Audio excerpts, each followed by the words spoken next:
une question récurrente concernant le Eruvet Avshilin. Cette année, 5785, qui arrive à grands pas, donc c'est bientôt, Yom Revi'i, ce sera Rosh Hashanah. Et donc, pardon, mercredi soir, je veux dire.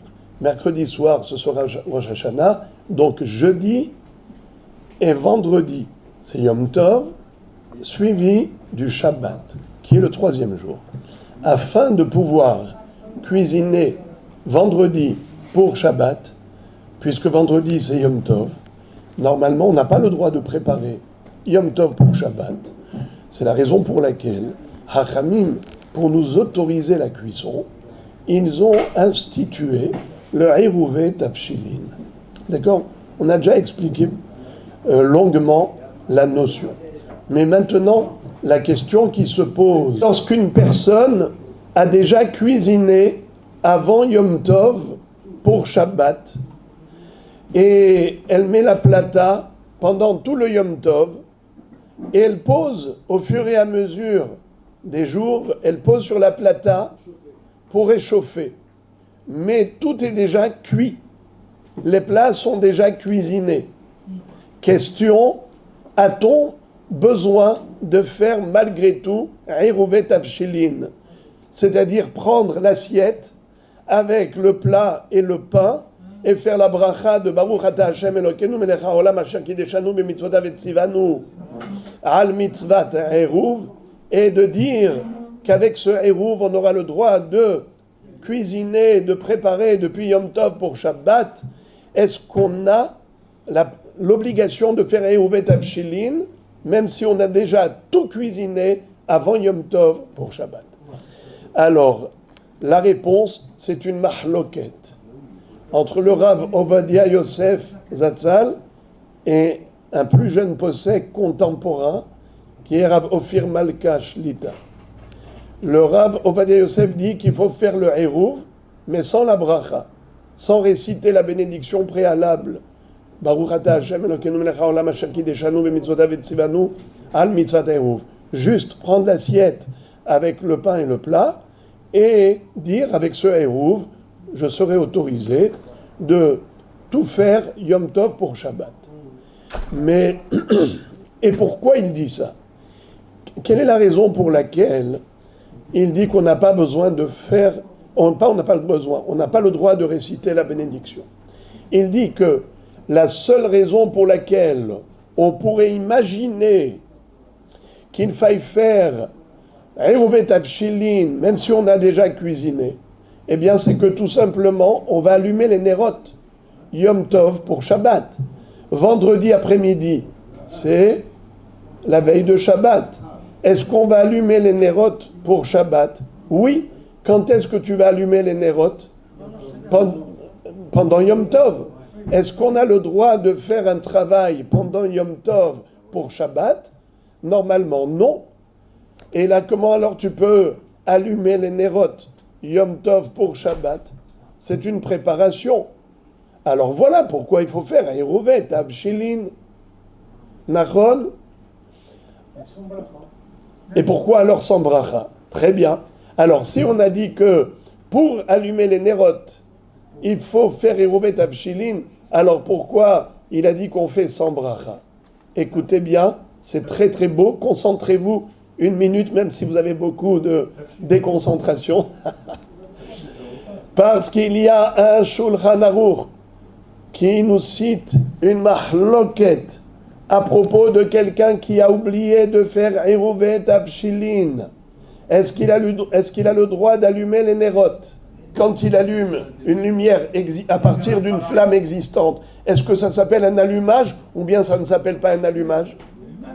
Oui, Shabbat c'est interdit d'allumer à partir d'une lumière existante parce que ça s'appelle un allumage. Est-ce qu'on a le droit de faire un allumage Yom Tov pour Shabbat sans le Eruvet Avshilin? Oui ou non? Alors écoutez, le Shulchan Aruch cite deux opinions. Stam veyesh. Première opinion, Stam. Il dit permis. On peut allumer les Nerot vendredi pour Shabbat, même si on n'a pas fait Eruvet Avshilin. Pourquoi? Parce qu'il n'y a aucun rapport. Quel rapport Eruv et Tavshilin et les Nerot? Mais quel rapport? Eruv et Tavshilin, c'est pour le Tavshil, c'est pour cuisiner, c'est pour un plat. Mais pas pour allumage de Nerot. Donc on a le droit d'allumer même si on n'a pas fait Eruv et Tavshilin. Et ensuite il dit Veyesh mi she'oser. Et certains disent que c'est interdit d'allumer les Nerot vendredi pour Shabbat si tu n'as pas fait Eruv et Tavshilin. Car le Eruv et Tavshilin, ça a été institué pour tous les préparatifs de Shabbat. Même l'allumage de Nerot inclus. D'ailleurs, pour ceux qui comprennent l'araméen, quand ils font le Eruv, qu'est-ce qu'ils disent?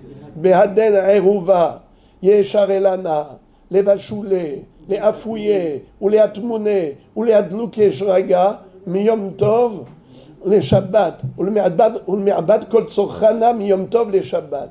C'est-à-dire, avec ce Eruv et Tavshilin, on aura le droit de cuisiner et d'allumer les bougies. Le Mishnah Bura dit que d'après la première opinion, qui dit que on a le droit d'allumer les bougies même sans Eruv et Tavshilin, alors il dit automatiquement, par voie de conséquence, celui qui fait le Eruv, il n'a pas besoin de dire que le Eruv lui autorise d'allumer les Nerot, car c'est pas grâce au Eruv et Tavshilin qu'on allume les Nerot. On peut allumer les Nerot même sans Eruv et Tavshilin. Alors en effet, selon cette opinion, on n'a pas besoin de dire les Adlouké Shraga, allumer les Nerot. Alors, mais on le dit quand même. Pourquoi on le dit quand même? Parce qu'il y a la deuxième opinion. Alors, puisque nous avons une règle, Stam Veyesh Alacha ki Stam, ça veut dire que le Shulchan Aruch a tranché que même sans Eruv et Tavshilin, on peut allumer les Nerot, qu'il n'y a aucun rapport entre Eruv et Tavshilin et les bougies. Mais, écoutez bien, pourquoi le Rav Ophir Malka dit que oui, on peut faire Eruv et Tavshilin et on doit le faire même avec la bracha? Il dit que premièrement, c'est que le Mishnah Bura a cité beaucoup de poskim qui disent que la halacha elle est comme la deuxième opinion, que si on n'a pas fait Eruv et Tavshilin, on ne peut pas allumer les Nerot. Ce qui veut dire qu'il faut faire Eruv et Tavshilin, ne serait-ce que pour allumer les Nerot. Alors même si tu as mis la plata et que tu as déjà tout cuisiné avant Yom Tov, mais allumer les Nerot, tu seras obligé d'allumer les bougies Yom Tov pour Shabbat. Puisque tu seras obligé d'allumer les Nerot, alors il faut faire Eruv et Tavshilin, selon cette opinion. Oui, mais comment tu peux faire une bracha? Ça fait que berachot lehakel. Alors ce n'est pas suffisant, cet argument. Écoutez encore un autre argument. C'est qu'il dit que parfois, on met de la soupe froide du frigidaire sur la plata vendredi pour Shabbat. Cette soupe, elle est froide. C'est vrai qu'elle a déjà cuit avant Yom Tov, mais elle peut recuire, car nous avons une règle.